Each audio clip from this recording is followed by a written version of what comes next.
The first glance. I never believed in love at first sight. To me, it always felt like one of those exaggerated lines from romance novels, or the kind of scene you'd see in movies where two strangers' eyes meet across a crowded room and everything else disappears.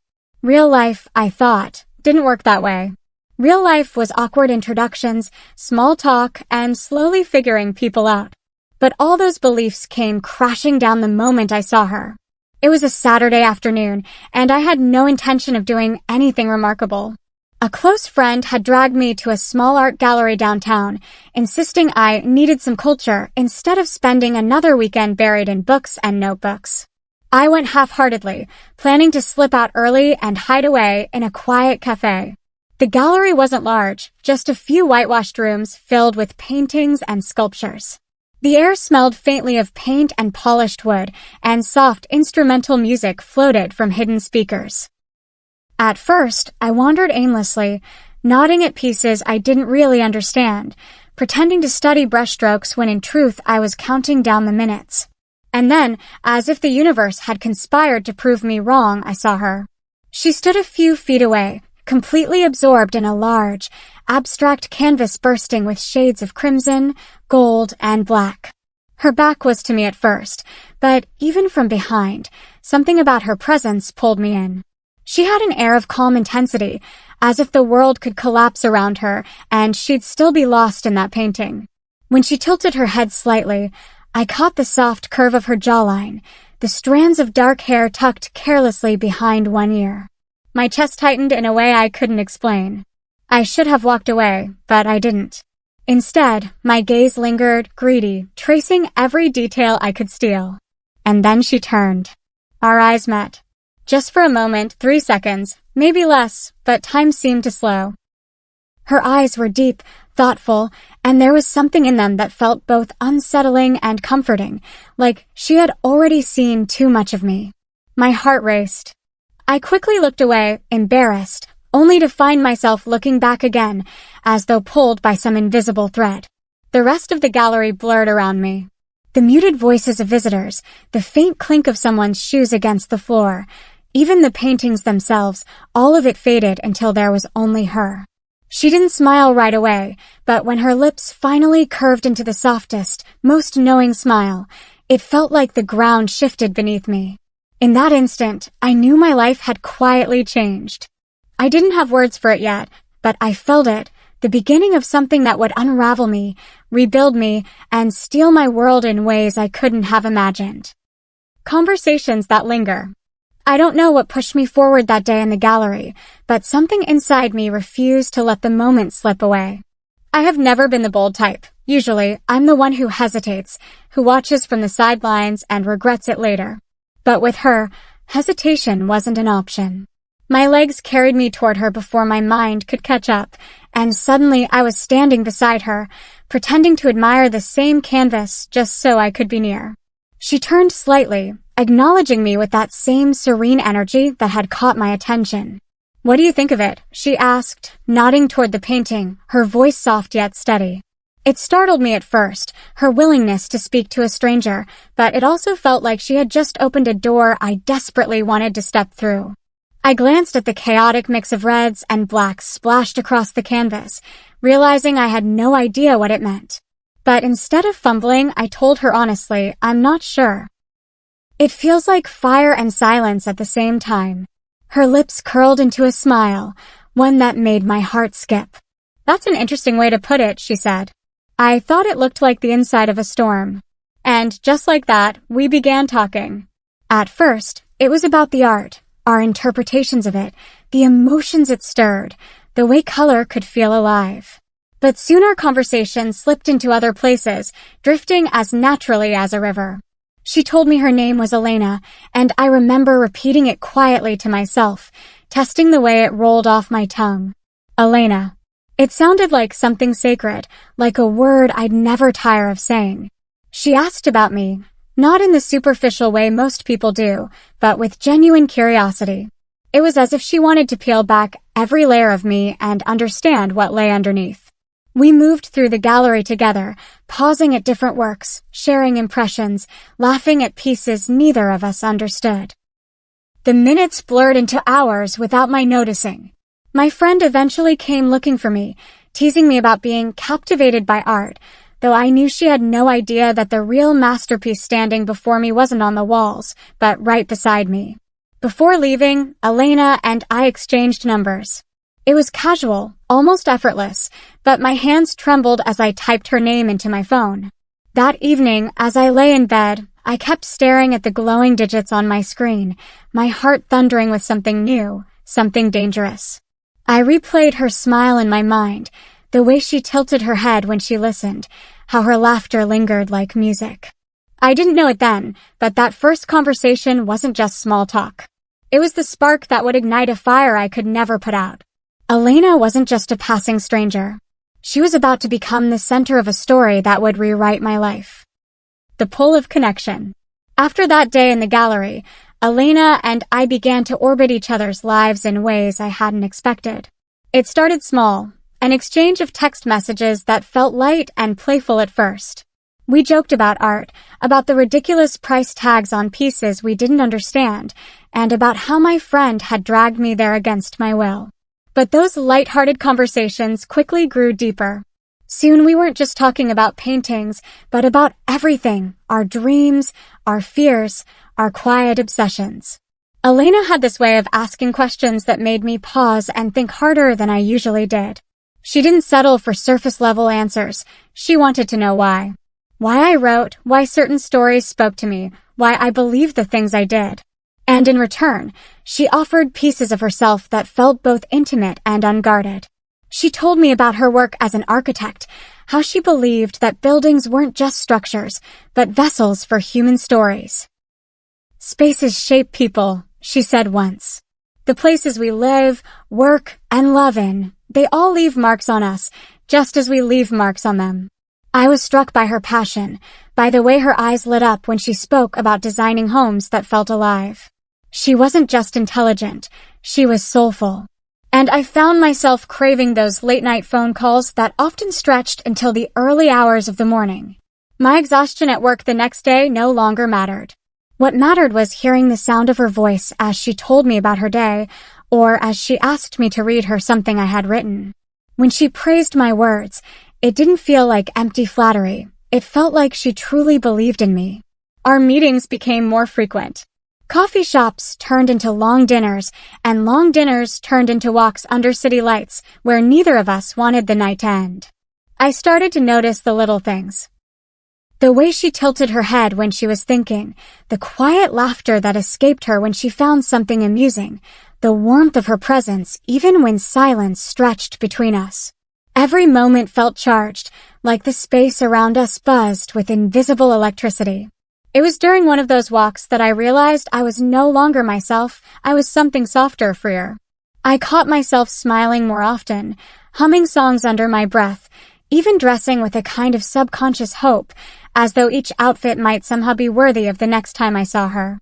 The world hadn't changed, but I had. And it was because of her. She wasn't just someone I liked. She was quickly becoming the melody running through my every thought, the rhythm behind my days, and the quiet pulse behind my nights. I didn't want to admit it yet, not even to myself, but Elena was no longer just a part of my world. She was pulling me into hers, and I was helplessly, willingly, falling.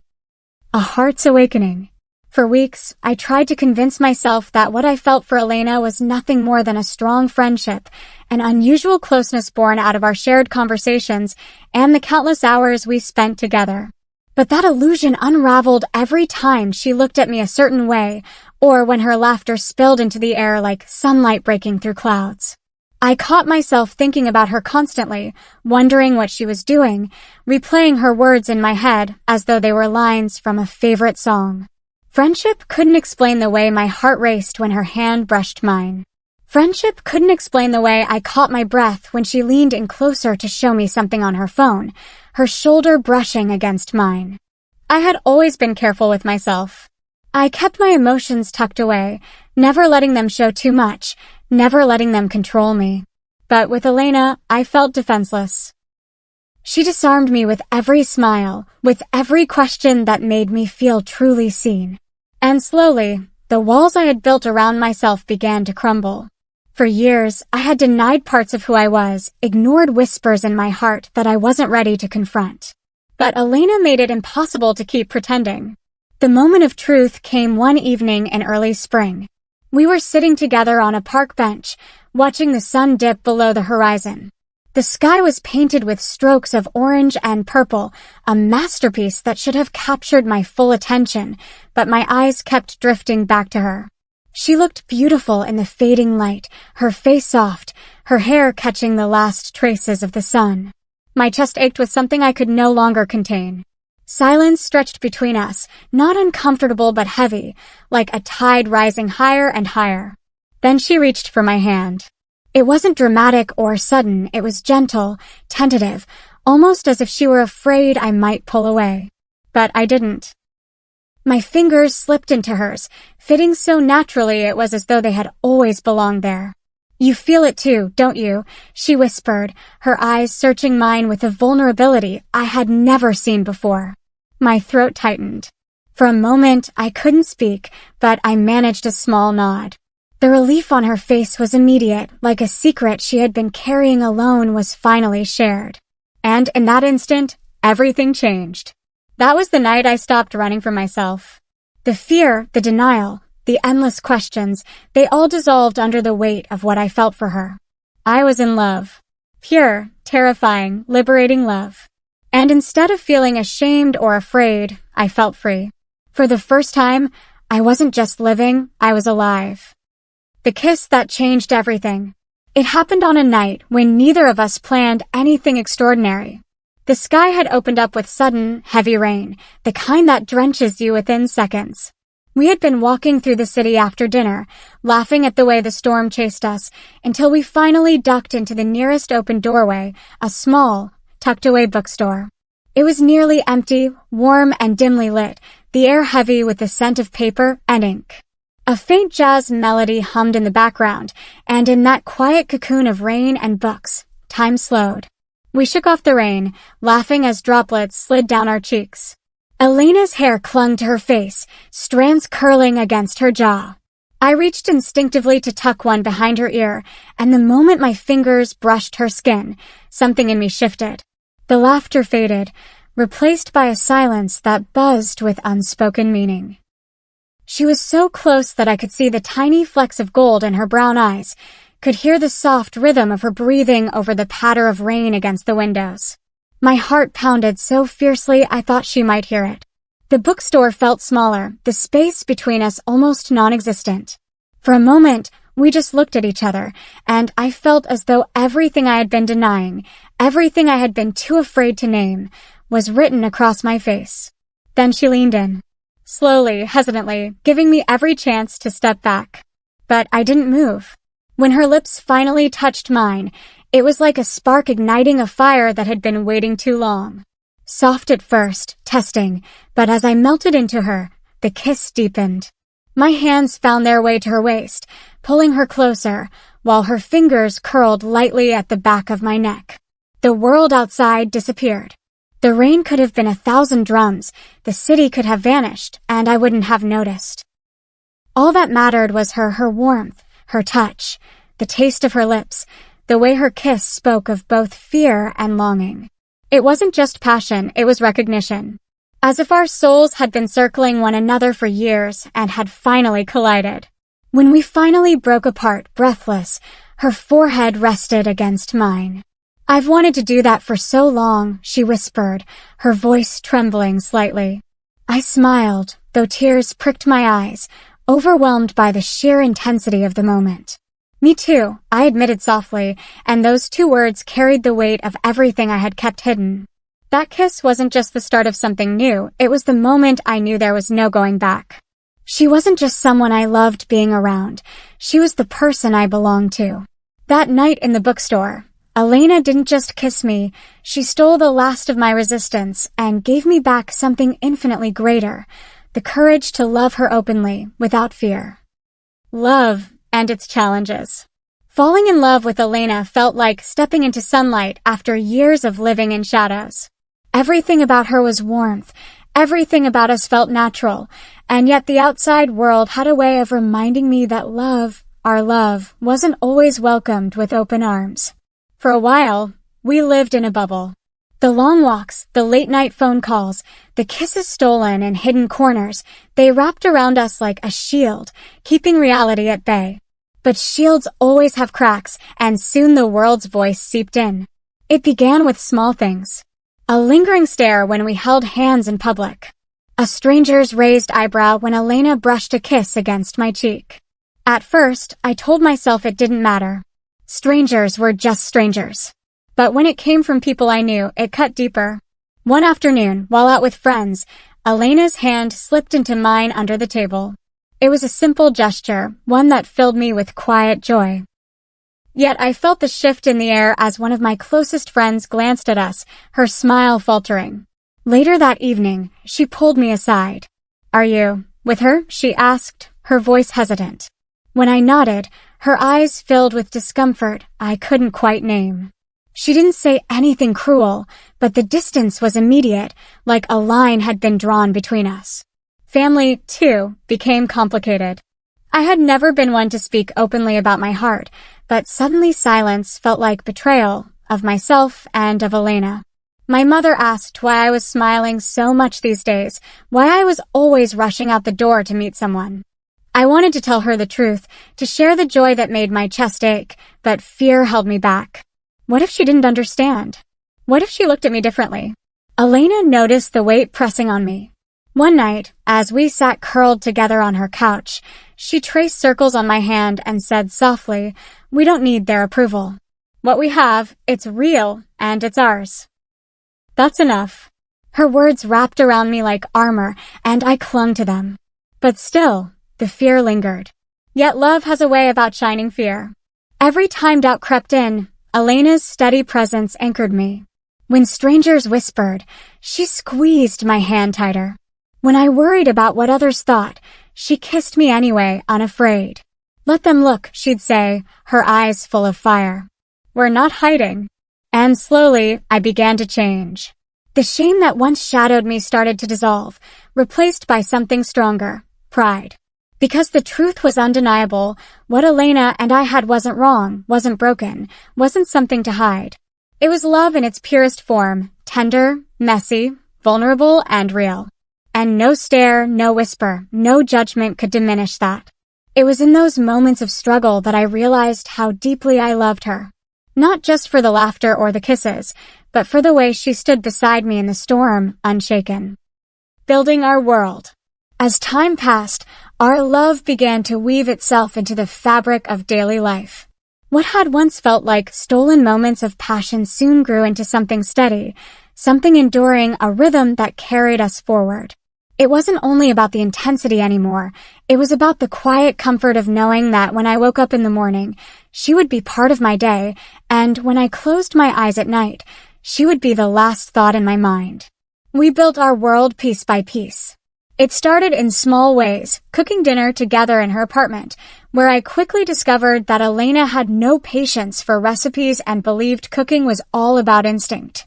She'd toss spices into a pan with reckless abandon, and somehow, it always tasted better than anything I could have followed from a book. I, on the other hand, liked order and measurements. Together, we found a balance, her creativity, my structure. More often than not, we ended up laughing so hard over burnt bread or spilled pasta that the food hardly mattered. It was never really about the meal. It was about the joy of being together. There were lazy Sunday mornings when we'd lie in bed long after the sun had risen, tangled in blankets and conversation. She would trace shapes on my skin with her fingertips, while talking about dreams she had for the future, homes she wanted to design, places she wanted us to see together. Sometimes I would read aloud to her from my notebooks, my voice trembling at first, but growing steadier when I saw the way she listened, completely absorbed. "You make words feel alive," she told me once, and I carried that compliment like a jewel in my pocket. Even ordinary tasks, grocery shopping, doing laundry, walking through the park, took on a kind of magic with her. It amazed me how love transformed the mundane into something beautiful. Standing beside her in a crowded supermarket aisle, debating which brand of cereal to buy, I felt just as full of love as when we kissed under the stars. She had that effect on me. She made the everyday extraordinary. Of course, it wasn't all perfect. We argued, sometimes fiercely, about little things that didn't matter and bigger things that did. But even in those moments, there was an underlying certainty that we belonged to each other. She never walked away angry. She always came back, softer, reminding me with her actions that love wasn't about never fighting, but about choosing each other even after the storm. Elena wasn't just the woman I loved, she became my home. Not a place, not a building, but a living, breathing sense of safety and belonging. In her arms, I found peace. In her laughter, I found joy. In her eyes, I found a reflection of the person I wanted to be. She didn't just steal my world. She built me a new one, brick by brick, with patience, tenderness, and unwavering love. Forever stolen, forever found. Looking back now, I can see how every moment with Elena reshaped me in ways I never thought possible. Before her, I lived in fragments. I had spent so much of my life hiding pieces of myself, denying truths I wasn't ready to face, convincing myself that what I felt didn't matter. I was cautious, restrained, always editing myself to fit into the mold others expected of me. But Elena broke all of that apart, not with force, but with love. She didn't demand I change. She simply saw me as I was, and somehow, that was enough to make me want to step fully into myself. She taught me that love wasn't supposed to feel like chains, like something you had to justify or explain. Love, when it was real, felt like freedom. With her, I didn't need to perform, didn't need to pretend. I could laugh too loud, cry when I felt weak, share my deepest fears without the weight of judgment pressing down on me. She listened to every word as though it mattered, as though I mattered. And that was a gift I had never known I needed. There were days I caught myself staring at her when she wasn't looking, overwhelmed by the simple fact that she existed. How could one person carry so much light inside them? How could someone be both my safe place and my greatest adventure all at once? She stole my world, yes, but not in a way that left me empty. She stole it to rebuild it, to paint it in colors brighter than I had ever imagined. We traveled together, collecting memories like souvenirs. We built a life full of rituals, her morning coffee always stronger than mine, our late-night walks when neither of us wanted the day to end, our shared playlists that became the soundtrack to our love. Every detail, no matter how small, became part of the story of us. And each chapter reminded me of the same truth. Elena wasn't just part of my world. She was my world. But perhaps the greatest change was internal. Before Elena, I was afraid to claim myself. Afraid to say out loud who I was, whom I loved. With her by my side, I stopped hiding. I started living unapologetically. And the strange thing is, once I accepted myself, once I embraced the love I had always been so afraid of, everything around me began to feel lighter. My family, my friends, even those who didn't understand at first, couldn't deny the happiness that radiated from me. Love has a way of silencing doubts, of proving itself in ways words never can. If I had to live 1,000 lives, I would choose her in every single one. Because Elena wasn't just the woman I loved, she was the woman who taught me how to love myself. She showed me that love can be both a sanctuary and a revolution. And though she stole my world, she gave me something far greater in return, the courage to be whole. Forever stolen, forever found, that is our story.